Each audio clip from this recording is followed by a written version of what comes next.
Would you come with me to France? We could dance on the Champs-Élysées. Let's take a chance on amour. Good day and welcome to Notes and Notions from the Writing Desk. I am your host, Joanne de Simone. I'm proud to say this is my second show. I'm very grateful and thankful for LTV East Hampton for giving me this opportunity and a lot of other people the opportunity because public access is very, very important in our lives and we must keep it going. So today we welcome our wonderful guest actors Alan O'Reilly and Teresa DeBerry.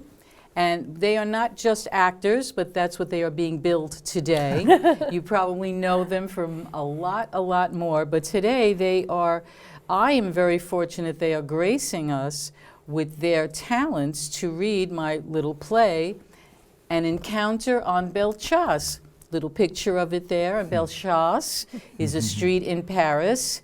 And I want to introduce Alan and Teresa. Just say hello Sure. and a couple of things if you like, and then we'll get on with the little play. Sure. It's great. It's Thank you. great. Well, thank you so much for having us, Joanne. Oh, it's my pleasure. Forget that. Thank you This is very much. wonderful. Thank you so much. So what we're going to do is I'm going to read the stage directions for this play, and the actors are going to read the play. And so I will start by saying thank you again, and I hope that you will enjoy this play as much as I enjoyed writing it, and as much as these very good talents are adding to it. So here we go. An Encounter on Bellechasse, a stage play written by Joanne de Simone. At Rise. Bellechasse, as a street sign says, slouched in the corner in a doorway on that Paris street is a man wearing ragged clothes, the kind worn in the late 1800s, practically hidden under a blanket wrapped around him. Giselle, a young woman smartly dressed, passes the man, stops, opens her purse, takes out some coins, and turns back to the man. Please, take the money. I've seen you here every day since I've come to Paris. I don't speak French. Would you mind moving a little to the left? Please, a bit more. Thank you. I cannot bear to look at that metal monstrosity. Excuse me? Excuse you? Do you need to be excused? You speak English very well. And yes, you do not speak French. You are American? That was rude of me. However, it is true. No American can truly speak French. It is not your fault. It is a malfunction of the tongue. And for that, you can be excused. You are excused.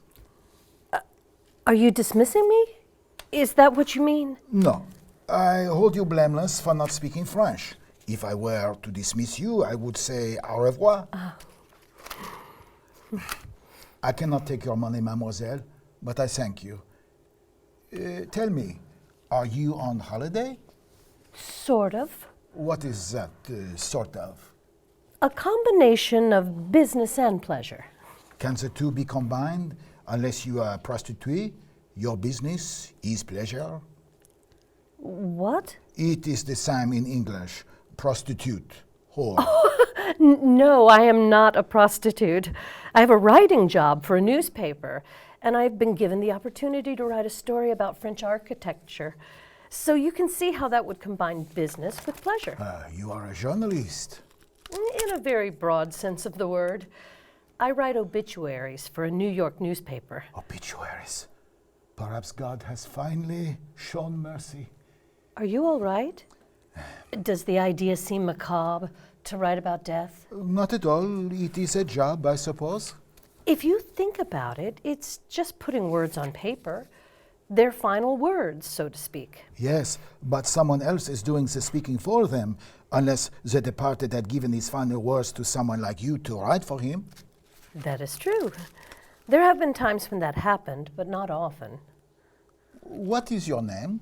Giselle? Giselle. You have a French name, yet you do not speak French? Well, my family immigrated to America in the early 1800s. So they were spared. Spared from what? Teaching their children French and perhaps other things as well. May I ask your name? My name is Henri. Henri. May I call you Henri, or would you prefer your last name? You may call me Henri. Do you prefer Giselle? Yes, please. Call me Giselle. My last name is Honfleur, but it's not important. Henri, I do not wish to pry, but how did you end up on the street? On this street, You Belchas? are a journalist and you do not wish to pry? Is that something new in your trade? How can you earn a living if you do not ask questions? I only write obituaries. I see. You cannot ask questions of the dead. It's pretty standard, objective and unemotional. Objective, yes, but I would imagine that you receive your information from loved ones and they can be quite emotional at the death of a loved one. That's true, but the announcement is kept to facts. Name, occupation, date of death, age, survived by, and funeral arrangements, if any. It is a depressing job sometimes, but we must start somewhere. That is why I'm so excited to have been given this assignment. I hope it will be well received.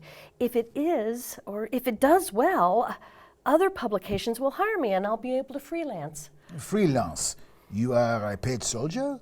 No, not with a sword, a pen.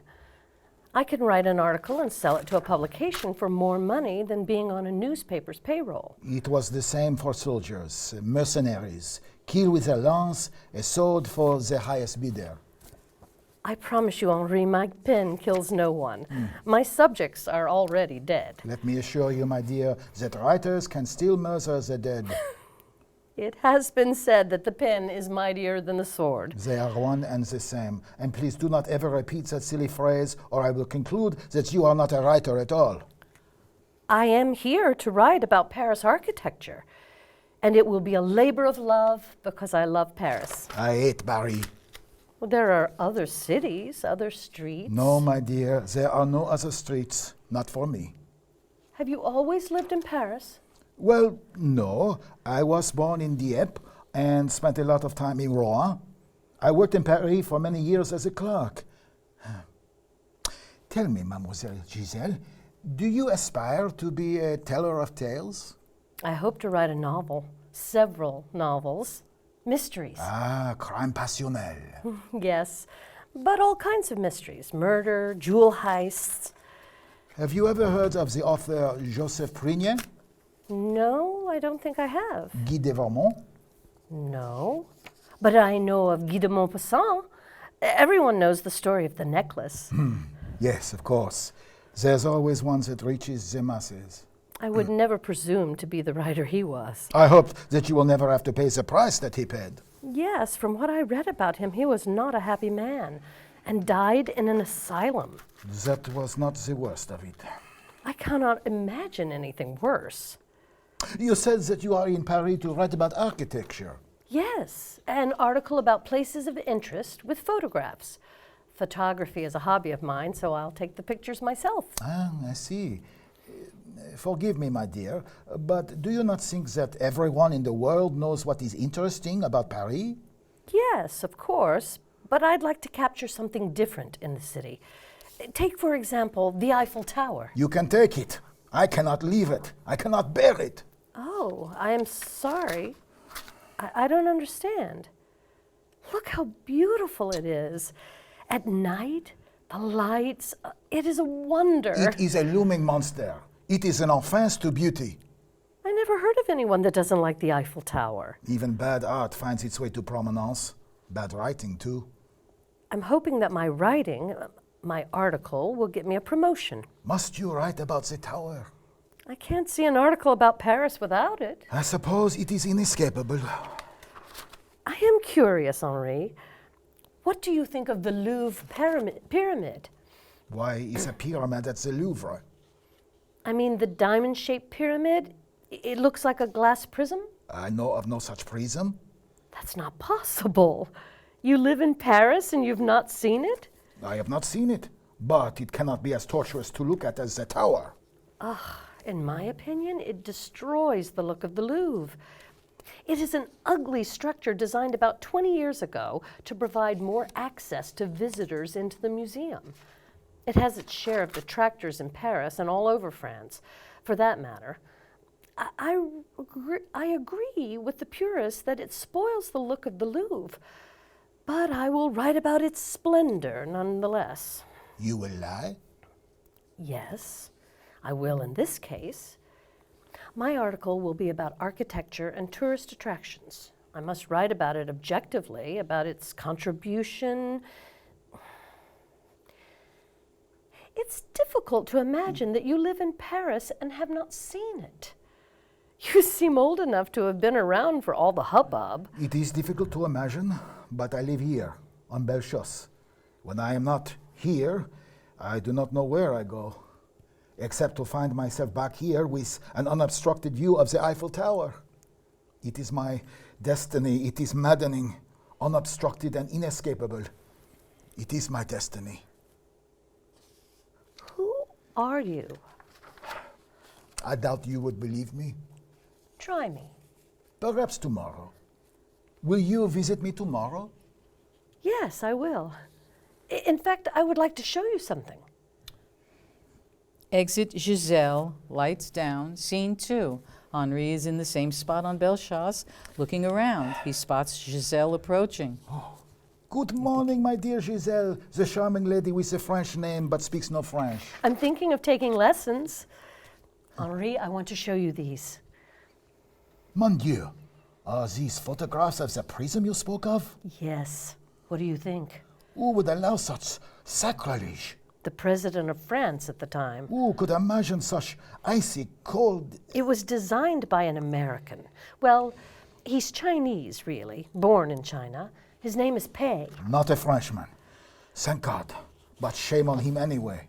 Like the Eiffel Tower, the Louvre Pyramid has blended into the Paris landscape, and although not appreciated by everyone, let's say, we're resigned to it. I believe that Parisians have lost their minds. It is horrible. When the tower cast its shadow, some prominent artists at the time made their consternation known. A giddy, ridiculous tower dominating Paris like a gigantic black smokestack. Something should have been done about the prism. I agree. Now look at these. I am plagued. Where are these terrible constructions? New York? Right here in Paris. The Eiffel Tower is looking better and better, no?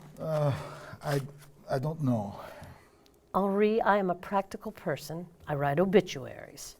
My ambition is to be a good journalist, writing facts, not fiction.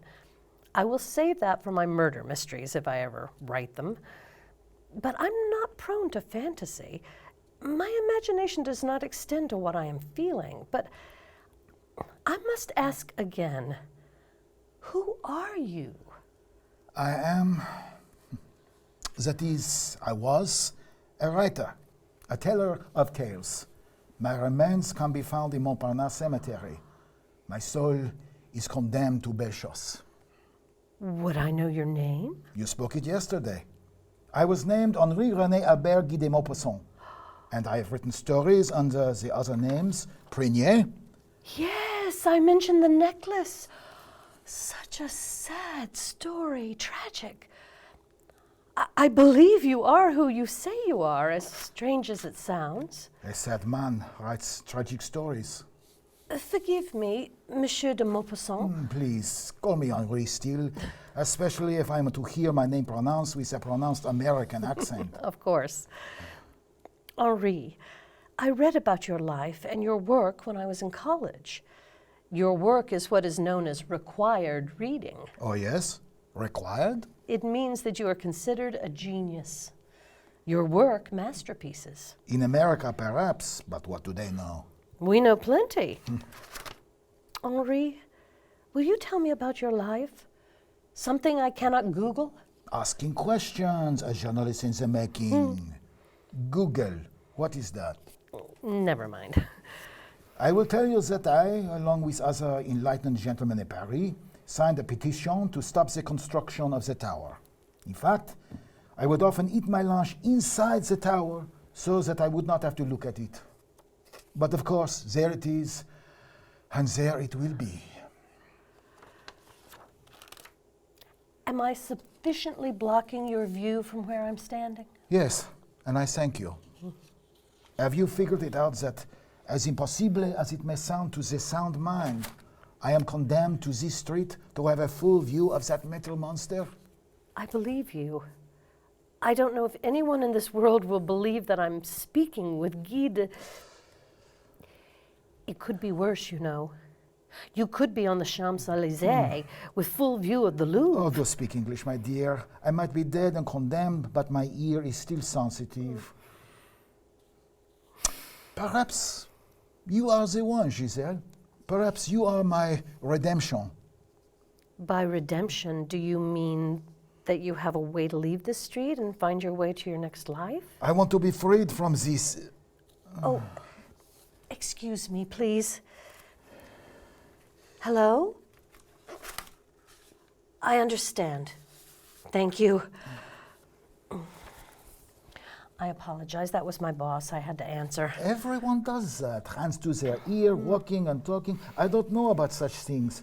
But it seems to me that while they are walking and talking, they are missing out on some lovely sights around them.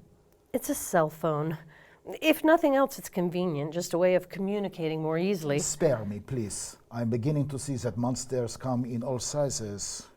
My boss called me to ask me to write an obituary about a wealthy businessman that committed suicide. How did he do it?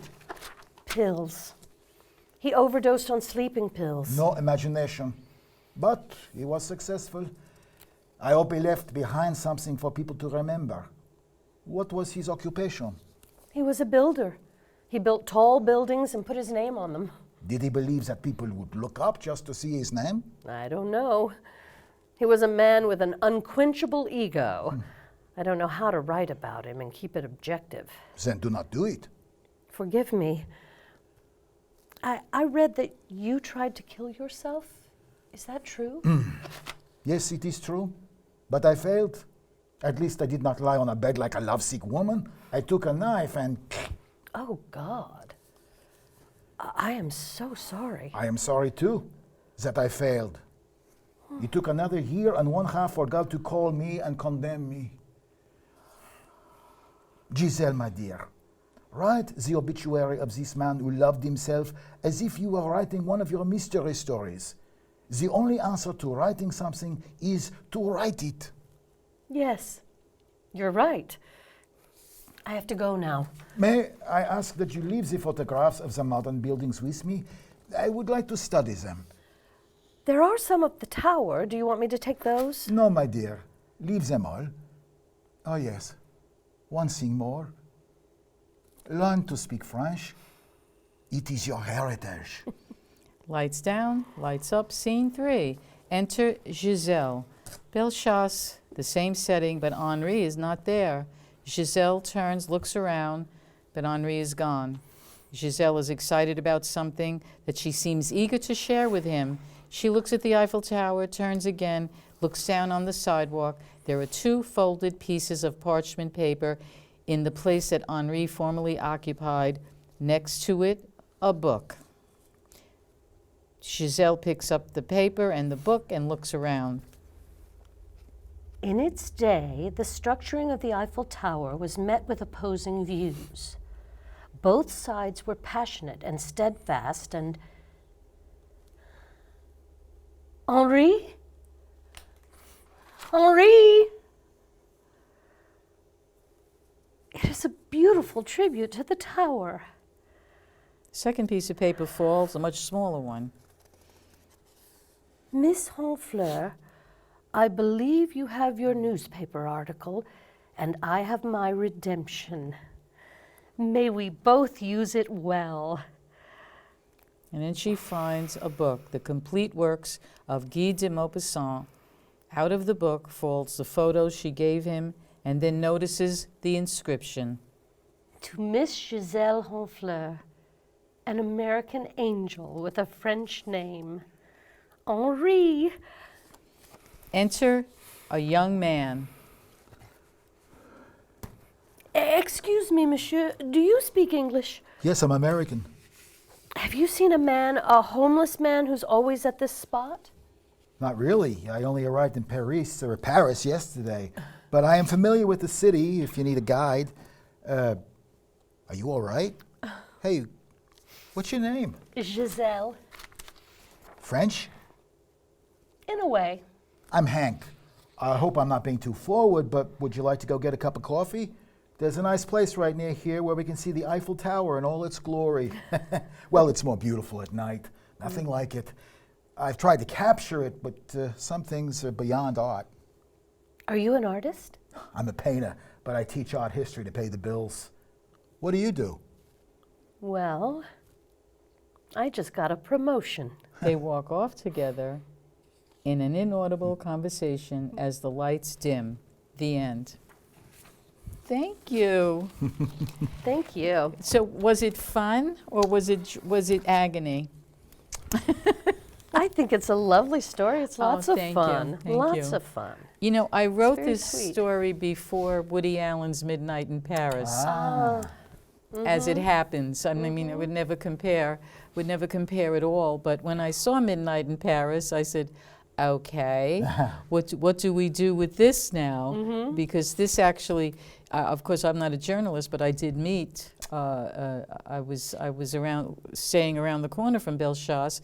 There's a homeless man on the street, dressed in Armani. Oh, wow. I mean, he was fabulous looking, gorgeous. I said, he's not homeless. He's a journalist, Right. and he's doing a story on homelessness. Has to be, because he was just terrific looking. Yeah. And he had that beautiful French accent, you know. And finally, he spoke to me one day, but he didn't speak to me about who he was. Just how are you today? And I said, I'm leaving tomorrow. Oh, so soon? You know, like that, so soon. I've been here for 2 weeks giving you money, and all of a sudden I'm leaving too soon. Yeah. Yeah, it's a great story. It is lovely. And, in Thank the you. research for De Maupassant, fascinating guy. I liked him. Really one of the pioneers of the modern short story as we know Exactly. And, Hundreds. Yeah. Yeah. And It's great. his quotes, of course, speaking of Google, just the wonderful quotes that he has that really make a lot of sense. He had sort of a negative, pessimistic attitude, but really also had some quite wonderful things to say about life and living. And Yes, he very was an unhappy man. Yeah. But that's what I read. From that unhappiness, Yeah. the genius just flowed. Yeah.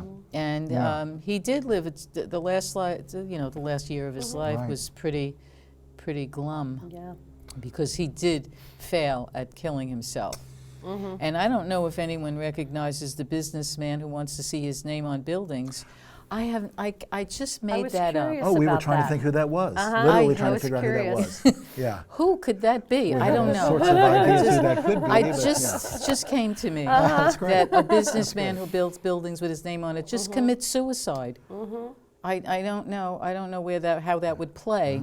Yeah. But I this don't know. this is I'm sure it's great. happened. Yeah, you were just terrific. Thank you. You're just you. terrific, and we love Hank. We love Hank. Yeah, that's sort of like happened today. I had never considered doing it with the New York, but had when you mentioned coffee. it, I had the He New had York. coffee. That's right. Yankees Coffee's hat. in there. So I figured, what the heck, go for it. Yeah, maybe it was espresso. Let's give them a little Oh, credit. excuse me. There you Yes, go. Yes, absolutely. maybe they had a little cup of espresso. Yeah. So you're up to some good things these days, right? Sure. I'm in addition to being an actor, I'm also the director of education and community outreach at Bay Street Theater. We're both new here, and we are married as well. 34 wonderful years of making it as artists and educators. And we're new here in the Hamptons. I've been here about a year, and I'm just thrilled to meet so many wonderful people. And to collaborate with so many new people that have so many connections, and of course to be so close to the city and to have the opportunity to go in and see shows, to audition, and really get the pulse of the city, but also to be out here Yes. on the East End and find out what Yes. makes things really run out here. And I've been very lucky in my capacity to meet a lot of those folks. Isn't it wonderful? We've only, it's been less than, what, a couple of months now? Yes, Yeah. you were wonderful Yeah. to read The Blessing House, That's A Tale right. for the Autumn Season. That's it's right. on YouTube. Right. It is Oh, on wonderful. YouTube, on Color Bar Video, The Blessing House. It's just, you just does a great job with this little story. I mean, it does run an hour, so it's not so little.